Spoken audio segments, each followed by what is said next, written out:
राधे राधे। एक बार आप सभी ज्योतिष प्रेमियों का पुनः स्वागत है हमारे इस चैनल में। यहाँ हम और आप मिलकर वैदिक ज्योतिष को सीखने का प्रयत्न कर रहे हैं और आशा है आप सभी स्वस्थ होंगे, मस्त होंगे, खुशी में होंगे, प्रसन्न होंगे और ज्योतिष को सीखने में बहुत उत्सुक होंगे और अच्छे से पढ़ रहे होंगे। देखिए, स्वाध्याय कभी मत छोड़ा कीजिएगा, स्वाध्याय हमेशा कीजिए। आप किसी भी इंस्टीट्यूशन में पढ़ लीजिए, कितना भी पढ़ लीजिए, कोई टीचर आपको कितना भी बता दें, स्वाध्याय स्वयं से करना ही चाहिए। और जो पढ़ाया जाए क्लास में वो जाकर अवश्य एक बार रीडिंग कीजिए, उसको समझने का प्रयत्न कीजिए, तो आप अच्छे से सीख जाएंगे। हम आपको विश्वास दिला रहे हैं, चैलेंज है। बहुत से लोग कहते हैं, भोले भाले लोग जिनको कुछ भी मालूम नहीं है, कहते हैं तुम YouTube से कैसे सीख जाओगे, जबकि हमारा दावा है, चैलेंज है कि इतना ज्ञान YouTube में भरा पड़ा है। सभी फील्ड में, किसी भी फील्ड का नॉलेज हो, YouTube में भरा पड़ा है। और यदि कोई व्यक्ति सही ज्ञान का पिपासु हो, वो जो भी ज्ञान चाहता है उसको YouTube से मिल जाएगा और वो उसमें बहुत ही सक्सेस हासिल कर लेगा। पर ये बात समझ में भी बहुत कम लोगों को आती है। समझेगा भी वही जो पिपासु होगा, जिसको ज्ञान चाहिए होगा, और जो नहीं चाहते वो कुछ भी बहाना लगाएंगे, बोलेंगे तुम YouTube, Google ये सब से तुम कैसे सीख लोगे, जबकि ज्ञान भरे पड़े हैं इसमें, बस कोई लेने वाला चाहिए। हम तो कहेंगे साइंस को लोग कितना भी बुरा कहें, टेक्नोलॉजी को बुरा कहें, पर ये YouTube ऐसा फॉर्मेट है, ऐसा फॉर्मेट है जहां भाई जो चाहिए आपको मिल जाएगा। पहले लोग सोचते थे इतना पैसा लगता है पढ़ने में, पैसा नहीं है, कैसे पढ़ेंगे, और आजकल आपको फ्री में मिल रहा है ज्ञान, फ्री में नॉलेज मिल रहा है, फिर भी कितने लोग उठ रहे हैं? नहीं, और लोग बर्बाद हो रहे हैं। क्यों? क्योंकि मिस यूज कर रहे हैं और दोष दे देते हैं साइंस को। साइंस का क्या गलती है भाई? एक वस्तु तुम्हारे पास है, तुम उसको कैसा यूज कर रहे हो ये तुम्हारे ऊपर निर्भर है। यदि तुम उसका सदुपयोग करोगे तो ठीक रिजल्ट, यदि गलत उपयोग करोगे तो गलत रिजल्ट मिलेगा। इसमें दोष क्यों किसी को देते हो? इसलिए मन लगाकर पढ़िए। जब आप मन लगाकर पढ़ोगे आप अच्छे से समझ जाओगे। लोग कहते हैं ज्योतिष बहुत कठिन है, बहुत कष्ट है, टफ है तो क्या हुआ? अच्छे से यदि आप मन लगाओगे समझ जाओगे। अरे एक छोटा सा बच्चा भी बचपन में समझता था कि करवट लेना कठिन है, उसके लिए बैठना कठिन था, चलना कठिन था। अब वो बस उसको सोच कर ही निराश हो जाए तो वो कभी नहीं चल सकता, कभी नहीं बैठ सकता। उसने प्रयास किया बार बार तो एक दिन खड़ा हो गया, एक दिन चलने लगा, एक दिन रेस में फर्स्ट आया।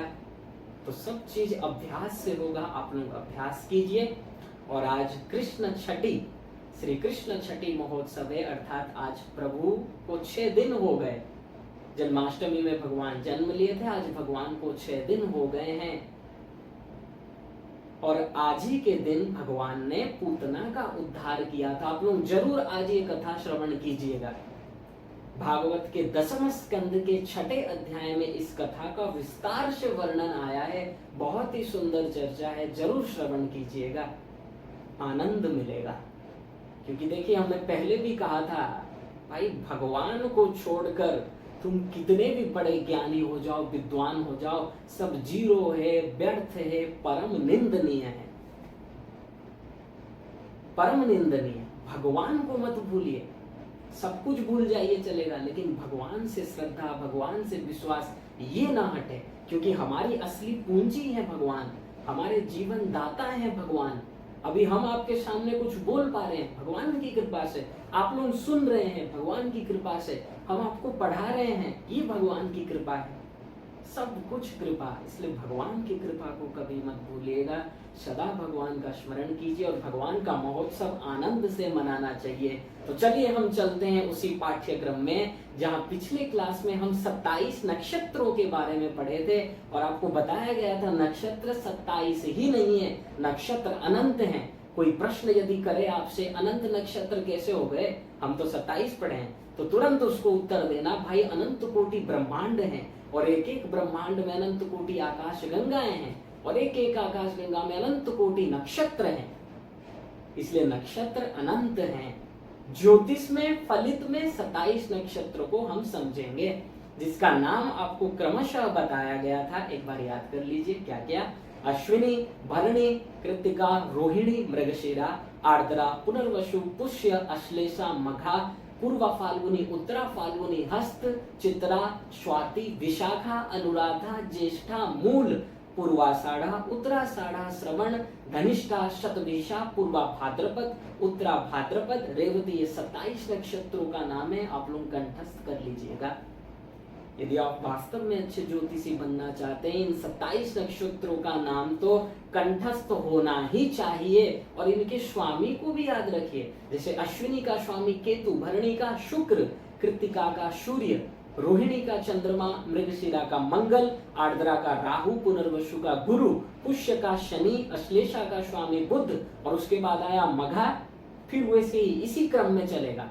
आपको पिछले क्लास में हम बताए थे कि जो 27 नक्षत्र हैं, यदि 9 9 9 ऐसे 3 कैटेगरी में हम इसको रखें, तो पहले जो 9 नक्षत्र हैं और हमारे पास ग्रह कितने हैं 9, तो यदि हम शुरुआत से अश्विनी से प्रारंभ करके अश्लेषा तक काउंट करें, तो अश्विनी का स्वामी है केतु, अश्लेषा का स्वामी है बुध। यही दशा का क्रम है, ये याद रखिएगा। आगे दशा में हम लोग विस्तार से सब समझेंगे, महादशा, अंतरदशा, प्रत्यंतर दशा, सब कुछ समझेंगे। अभी बस हम ये बताना चाहते हैं आपको, ये जो 27 नक्षत्र हैं, इनके स्वामी जिस अनुसार है, अर्थात क्रमानुसार यदि आप इनको याद रखोगे, तो जैसे जैसे नक्षत्र बदलेंगे वैसे वैसे ग्रह के नक्षत्र के स्वामी बदलेंगे, तो उसी सीक्वेंस में ही दशा आएगा।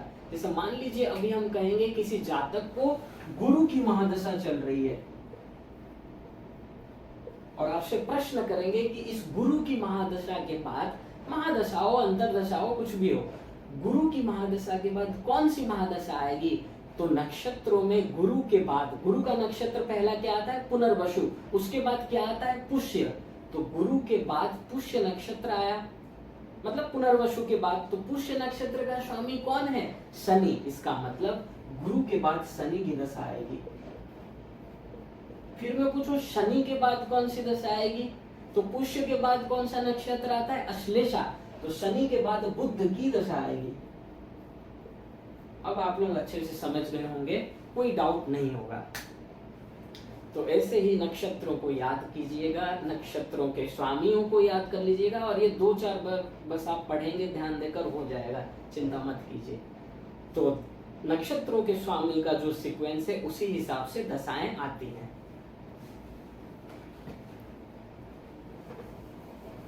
अभी हम समझेंगे ये जो नक्षत्र हैं, आपको बताया गया था नक्षत्र क्या है, तारों के समूह को नक्षत्र कहते हैं, और ऋषि मुनियों ने उनके अनेक अनेक नाम रख दिए हैं। जैसे 27 नक्षत्र, किसी का नाम अश्विनी, किसी का नाम भरणी, कृत्तिका, रोहिणी, मृगशिरा, तो तारों के समूह को नक्षत्र कहा जाता है। ये क्लियर। हमारे पास नक्षत्र कितने हैं 27 नक्षत्र।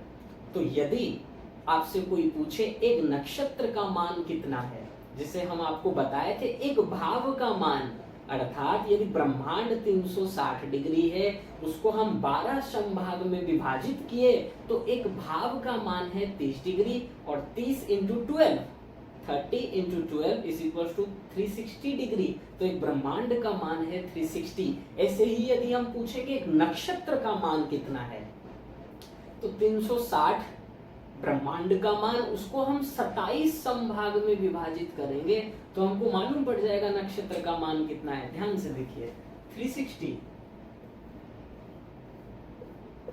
27,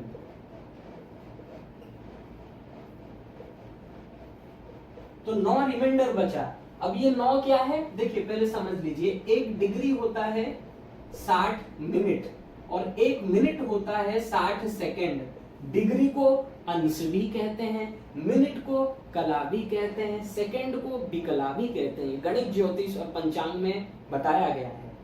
डिग्री को अंश कहते हैं, मिनट को कला कहते हैं, अंश को बिकला कहते हैं, ये याद रखिएगा। तो 360 डिग्री का ब्रह्मांड है, हमने उसको 27 भाग में विभाजित किया, तो 13 यहां पर आया और यहां पर 9 आया, ये 9 डिग्री है। अब हम इसको मिनट में कन्वर्ट करेंगे, तो कैसे करेंगे? 9 इंटू 1 डिग्री होता है 60 मिनट, तो ये कितना हुआ? 540। अब इस 540 को 27 से भाग कर देंगे, तो ये कितना हुआ? 27 2 54, एक 0 डायरेक्ट कर दिए हैं, ठीक है, समझ जाएंगे आप लोग। 27 2 54 और ये 0, 540, ठीक है, समझ पाए? तो 27 2 54, 540 है, मतलब एक 0 लगा दीजिए, तो 20 मिनट आया ये। तो यदि आपसे कोई पूछे एक नक्षत्र का मान कितना है, एक नक्षत्र का मान 13 डिग्री 20 मिनट है, इसको याद कर लीजिए। 13 डिग्री 20 मिनट एक नक्षत्र का मान होता है। अब देखिए, यदि आप इसको इंटू 27 करेंगे तो हमारे पास टोटल ब्रह्मांड का आ जाएगा मान, जो कि कितना है? 360 डिग्री। तो एक नक्षत्र का मान होता है 13 डिग्री 20 मिनट, एक नक्षत्र का। हमारे पास नक्षत्र कितने हैं ज्योतिष में, ब्रह्मांड में? 27 नक्षत्र लिया गया है ज्योतिष में। तो इसको यदि 27 से गुणा कर देंगे तो हमारे पास 360 डिग्री आ जाएगा, जो कि ब्रह्मांड का मान है। इसका मतलब हमने यहाँ पर ये समझा कि सपोज एक ब्रह्मांड है 360 डिग्री का, उसको हमने 27 भाग में भाग कर दिया, तो एक नक्षत्र का मान हमको मिल गया 13 डिग्री 20 मिनट। इसे आपको याद रखना है। और फिर एक बात याद रखिए कि एक नक्षत्र में 4 चरण होते हैं, तो 13 डिग्री 20 मिनट डिवाइडेड बाय 4, तो एक चरण का मान है 3 डिग्री 20 मिनट। ये एक चरण, अथवा इसको पद भी कहते हैं, पद। तो एक चरण का मान है 3 डिग्री 20 मिनट। देखिए, इसका दुगुना 6 डिग्री 40, इसका 3 गुना 10 डिग्री, 4 गुना 13 डिग्री 20 मिनट। और एक नक्षत्र 4 चरण होता है, तो चारों मतलब 4 बार आप 3 डिग्री 20 मिनट को मिला दीजिए, तो आपके पास 13 डिग्री 20 मिनट आएगा, जो एक नक्षत्र का मान है। और एक एक चरण में फिर 4-4 अक्षर होते हैं, जिससे हम नामकरण करते हैं। अर्थात जातक के जन्म के समय चंद्रमा जिस नक्षत्र में होता है और जिस चरण में होता है, उस चरण के जो अक्षर हैं, 4 अक्षर होते हैं एक चरण के, उसी के हिसाब से पंडित जी आपको देंगे, बोलेंगे कि कुछ भी नाम आप ले लीजिए, कुछ भी इन 4 अक्षरों में से आप नाम चुन लीजिए। उसी के हिसाब से फिर जातक का नामकरण होता है।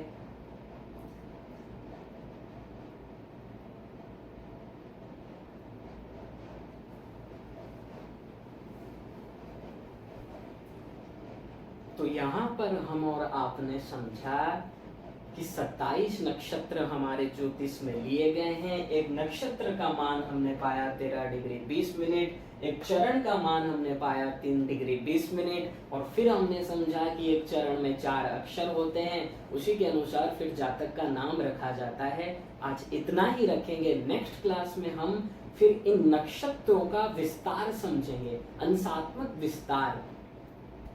अर्थात अश्विनी नक्षत्र कितने डिग्री से लेकर कितने डिग्री तक विस्तार हुआ है, वर्णी नक्षत्र कितने डिग्री से लेकर कितने डिग्री तक विस्तार हुआ है। और ये बहुत ही इजी है, आज ही बता देते पर लॉन्ग टॉपिक हो जाएगा।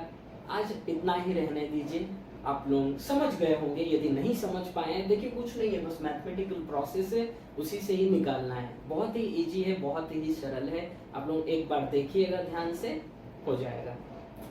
तो इजाजत चाहेंगे, और आप सभी से निवेदन है कि आज श्री कृष्ण छठी महोत्सव है, धूमधाम से इस पर्व को मनाइएगा। जैसे अपने बेटे का आप उत्सव मनाते हो, लेकिन भगवान का नहीं मनाते, जबकि वेद, आप वेद का अंग पढ़ रहे हो, ज्योतिष, जो कि आध्यात्मिक है।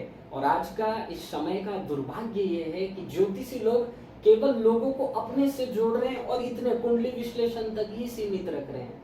ऐसा नहीं होना चाहिए भाई। कुंडली विश्लेषण तुम बेस्ट करो, लेकिन भगवान को मत भूलो, बार बार बताया जा रहा है। अभी हम लिख भी पा रहे हैं भगवान की कृपा से, बोल पा रहे हैं भगवान की कृपा से। ऐसे प्रभु को तुम कैसे भूल सकते हो, जिसने हमें जीवन दिया है। इसलिए प्राथमिकता प्रभु में ही रखिए, भगवान को मत भूलिए। भगवान का उत्सव धूमधाम से मनाइए, अपनत्व से मनाइए। और कहा गया है जो भगवान के मंगल उत्सव में हृदय से प्रेम पूर्वक मनाता है, भगवान उससे प्रसन्न होते हैं और उसे भगवत भक्ति प्राप्त होती है। और यदि भक्ति आपको मिल गई तब ये सब पढ़ने का जरूरत नहीं है, क्योंकि भक्ति से फिर भगवान मिल जाएंगे। और जिसको भगवान मिल गए वो सर्वज्ञ हो जाएगा, बिना पढ़े सब कुछ उसको ज्ञान हो जाएगा। सर्वोच्च है, सर्वोत्तम है भक्ति।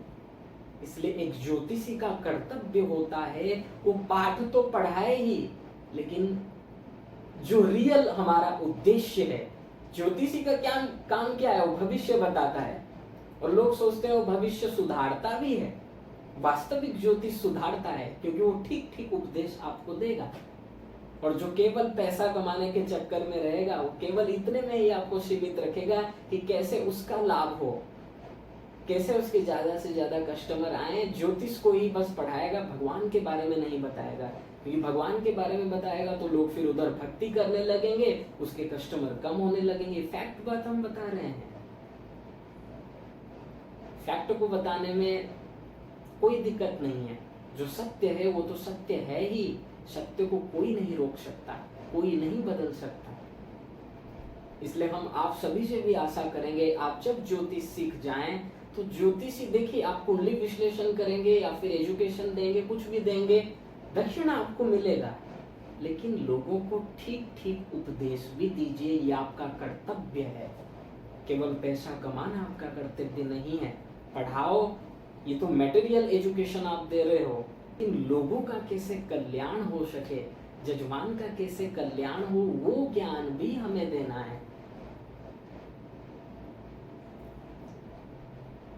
ये सब ज्ञान आप दोगे, एजुकेशन दोगे या फिर कुंडली विश्लेषण करोगे, मटेरियल पैसा मिलेगा। यदि सुख चाहिए, भगवान से प्रेम करना होगा। अरे हम और आप कितना भी ज्योतिष पढ़ लें, चैलेंज है, कोई कितना भी आप बड़े विद्वान ज्योतिषी को ले आइए, वो 1% भी नहीं जानता, क्योंकि ये अनंत है, ये लिमिटेड नहीं है। हम कितना भी कुछ भी जान ले, सब लिमिटेड होगा। अनलिमिटेड ज्ञान तो केवल भगवत प्राप्ति के बाद ही हो सकता है। इसलिए यदि अनलिमिटेड ज्ञान चाहिए, भगवान को मत भूलिए, और लिमिटेड भी चाहिए तो भी मत भूलिए, क्योंकि जिस दिन हम भगवान को भूल जाएंगे, भगवान को भूलते ही हमारे जीवन में वही क्षण, वही समय विपत्ति है जब हम भगवान को भूल जाते हैं। इसलिए हमारा यही प्रयास है कि ज्योतिष को आपको समझाएंगे ही, लेकिन जो कर्तव्य है, जिस ज्योतिष को जो ऋषि लिखे हैं, पराशर ऋषि भगवान के परम भक्त थे, तो ज्योतिष बिना भक्ति के क्या है, आधा है, पूरा नहीं है। पूर्ण ज्योतिषी तभी हम कहलाएंगे जब ज्योतिष विथ भगवान की भक्ति हो। बिना भक्ति के कुछ नहीं होने वाला, इसलिए भगवान को मत भूलिएगा और धूमधाम से भगवान के उत्सव को मनाइएगा, क्योंकि भगवान आपसे कुछ नहीं चाहते, भगवान बस आपका मन चेक करते हैं, आप कितना प्रेम करते हो। और भगवान का तो चैलेंज है कि पत्रम पुष्पम फलम तोयम यो मे भक्त्या प्रयच्छति तदहम भक्त्युपरुत मश्नामि प्रयतात्मन। भागवत 10वें स्कंदे के 81वें अध्याय का 4था श्लोक और गीता के 9वें अध्याय का 26वां श्लोक। कुछ भी दे दो, पत्ता, फूल, जल, फल, कुछ भी दे दो, प्रेम पूर्वक दो तो भगवान स्वीकार कर लेंगे। तो धूमधाम से इस उत्सव का पालन कीजिए और ज्योतिष को ध्यान देकर पढ़िए। और कुछ भी अगर डाउट आपको हो कमेंट सेक्शन में पूछ लीजिएगा। आज कुछ डाउट हुआ ही नहीं होगा, तो बस मैथमेटिकल प्रोसेस, कैसे एक नक्षत्र का मान हम निकाले, कैसे एक चरण का मान निकाले, और एक एक चरण में जो 4-4 अक्षर होते हैं उसी के अनुसार नामकरण है। चंद्रमा जिस नक्षत्र में होगा, जिस चरण में होगा, उसी के हिसाब से जातक का नाम रखा जाता है। तो इजाजत चाहेंगे, नेक्स्ट क्लास में आप सभी से फिर मुलाकात होगी, जहां हम नक्षत्रों का अंशात्मक विस्तार समझेंगे। अभी धीरे धीरे हम ग्रहों के गुण स्वरूप को समझेंगे, राशि के गुण स्वरूप को समझेंगे। क्योंकि देखिए, जब हम कुंडली विश्लेषण करेंगे तब आपके सामने क्या होगा, 12 खाने होंगे, वहां पर 9 ग्रह होंगे और ग्रहों की डिग्री अंश बताया होगा, दशा आपके सामने रख दिया जाएगा, फिर आपको प्रेडिक्शन करना है। और जब तक आप ग्रहों के गुण स्वरूप को नहीं समझेंगे, क्योंकि दशा किसका आएगा, ग्रह का। मान लीजिए चंद्रमा की दशा चल रही है, चंद्रमा से हम क्या क्या विचार करते हैं, एक मनुष्य शरीर में चंद्रमा से हम किस किस अंगों का विचार करते हैं, चंद्रमा से कैसा व्यवहार को विचार करते हैं, परिवार के किन सदस्यों को विचार करते हैं, चंद्रमा से जातक का स्वभाव कैसा होता है। जब तक हम ये नहीं समझेंगे, प्रिडिक्शन कैसे करेंगे, ग्रहों का फल बताएंगे कैसे कि इस दशा में ये फल हो सकता है। और जब तक राशियों का गुण स्वरूप नहीं समझेंगे, तो ये ग्रह इस राशि में है, ये मित्र राशि है या शत्रु राशि है, यहाँ पर बलवान है, यहाँ पर बैठकर खुश है या नहीं है, उसी के हिसाब से फिर वो फल देगा। फिर 12 भाव को समझना है कि इस भाव से हम इस भाव से हम इस विषय का विचार करते हैं। मान लीजिए आपको क्वेश्चन आ गया कि महाराज जी, इस जातक का शादी नहीं हो रहा है, शादी कब तक होगा बताइए, और 12 भाव आपके सामने हैं और आपको नहीं मालूम शादी का विचार कहाँ से करते हैं, तब आप देखोगे क्या, कैसे प्रेडिक्शन करोगे। ये सभी विषय आगे आएंगे, आप लोग धैर्य पूर्वक सुनते रहिए, पढ़ते रहिए और मन लगाकर खुशी से, आनंद से ज्योतिष को समझिए। और फिर से कहेंगे, भगवान को एक क्षण के लिए भी मत भूलिए। राधे राधे।